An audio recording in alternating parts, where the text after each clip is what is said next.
Saudação a todos, estamos aí. Então, olha só, você tem acompanhado a questão aí das Olimpíadas de Tóquio, né, que está acontecendo, que está rolando aí, né, com medalhas, muitas vitórias e tal. Então, teve um fato interessante que me chamou a atenção, ou não deveria ter chamado a atenção, né, se ele não fosse de tal frequência, né, de tanta frequência, digamos.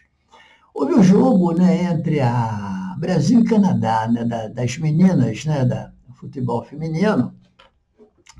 E aí rolou o jogo e tal, quer dizer, não se decidiu nada, né, nos tempos normais, foi para prorrogação e da prorrogação para os pênaltis.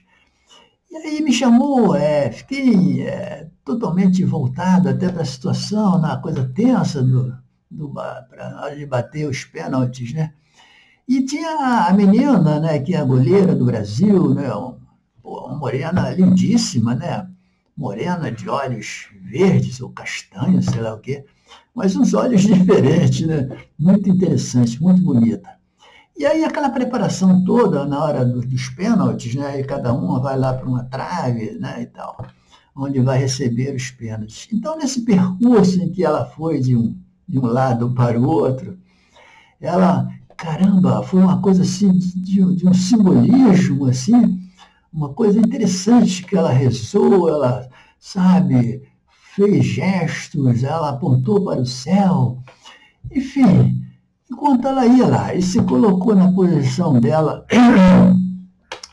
aí veio a primeira menina, né, que bateu, deu pá, aí ela defendeu, né, caramba, foi muito legal e tal, nisso aí ela saiu, a outra entrou, aí voltou ela outra vez, aí voltou ela outra vez, aí veio a menina, pumba, gol nela, né, aí começou, né, esses gols, ninguém conseguiu deter, né, isso. Mas aí o que é interessante da gente ver isso? Esse simbolismo, né, que se busca nas coisas fora de você, nas coisas ilógicas, digamos assim, né? Porque as pessoas estão muito a credibilizar coisas que elas desconhecem, né? Não é interessante isso? Como assim, né? Então você vê aí um processo em pequenos gestos, né, que as pessoas notam ou não notam, como eu disse, eles são tão frequentes que eles podem notar, e a maioria nota, é quando eles não acontecem, esse tipo, né, de manifestação. Então você vê aí que isso coloca o cidadão, a cidadã, numa situação precária, isso demonstra, quer dizer, a dependência, né, o apequenamento em que fomos transformados. A humanidade, ela se contém num grau, né, de enfraquecimento muito forte, em que você prefere acreditar em tudo, em todos, menos em você. Não é interessante? Não é uma coisa assim dolorida até da gente falar, mas você vê isso em todos os setores, em todos os momentos, em toda hora, né? E por que seria isso, né? Exatamente uma questão moral que a gente tanto discute aqui, né, que é a relação do forte, do fraco, do pobre e do potente e tal. Diga-se de passagem, quando eu falo pobre, não é pobre de grana, não é isso, em questão econômica, é pobre de espírito, né, aqueles que não conseguem, né? Essa é o conceito de pobre, né, de forte e fraco, que o Nietzsche tão fortemente estabelece nas suas discussões. Então, por que é que isso acontece, né? Digamos que a gente vê isso como se houve um processo na humanidade, né, em que continha-se primeiro, visualizava-se, convivia-se em épocas aí, né, que não se sabe, na época do politeísmo, né, em que são vários deuses, né, as manifestações são diferentes, né? E depois, né, sobrepôs-se naturalmente, né, passada essa época, a questão do monoteísmo, tão fortemente colocado, né, pelo um Cristo, né, assambarcador, digamos assim, de toda a nossa potencialidade, né, de pensar, e que engendrou, né, de forma tão negativa, né, o problema, né, da potência em que se encontram as pessoas, né, transformando-as em verdadeiros lacaios, dependentes, apequenadas, né, a todo momento, a toda hora. E é interessante que entre essa relação, né, da gente preferir depender daquilo que desconhecemos do que acreditar em nós mesmos. Né? E isso está posto devido exatamente em que as coisas, né, elas estão colocadas de uma forma tão forte que ou você cristianiza ou você judaiza as coisas. Né? São dois momentos, mas você não escapa daquilo do ilógico, então, em que te foi fortemente colocado, né, e, pelo Cristo, esse onisciente pensador, né, que transformou a pessoa de uma forma tão forte, em que ela não consegue se desvincular disso. Né?